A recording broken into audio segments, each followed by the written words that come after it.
సరదాగా మాట్లాడగలం కదా, అందుకని అలా అంటున్నాను అనమాట. ఫీల్ అవ్వద్దు. వారు వంట చేయరా నాన్న? ఇప్పుడు చేయట్లేదు. రోజు ఎవరు వంట చేస్తారు ఇంట్లో? నాకు వంటలు చాలా వచ్చు, కూరలు తప్ప. మిగతావన్నీ ఏం వండుతావురా? కూరలు తప్ప. కూరలు తప్ప అన్నీ వచ్చంట.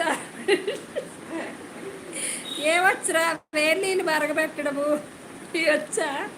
హాయ్ సుబ్రహ్మణ్యం గారు, మీ పాప జోకులు వేస్తుంది. వంటలు చాలా వచ్చంట, కూరలు తప్ప అంట. అంటే వేడి నీళ్ళు మరగబెట్టడం ఇలాంటివి వచ్చనమాట. అంతేనా హాసిని?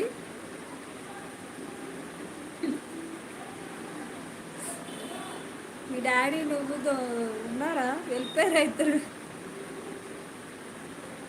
అయితే ఇప్పుడు వండేస్తావు అనమాట, వేడి నీళ్ళు మరగబెట్టి డాడీకి ఇచ్చేస్తావు అనమాట. హాసిని, అన్నం వండడం వచ్చా నీకు? పోనీ కూరలు వండొద్దులే కానీ చాలా వంటలు వచ్చి అంటున్నావు కదా. చాలా వంటలు వచ్చాక కూరలు వండడం తప్ప. అంటే కూరలు రావు కానీ మ్యాగీ ఒకటి వస్తుంది బాగా పిల్లలకి. మ్యాగీ వచ్చా నీకు బాగా హాసిని?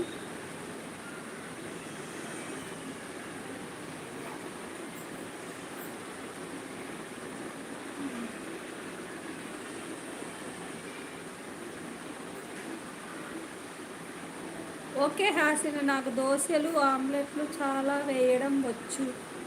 Okay okay.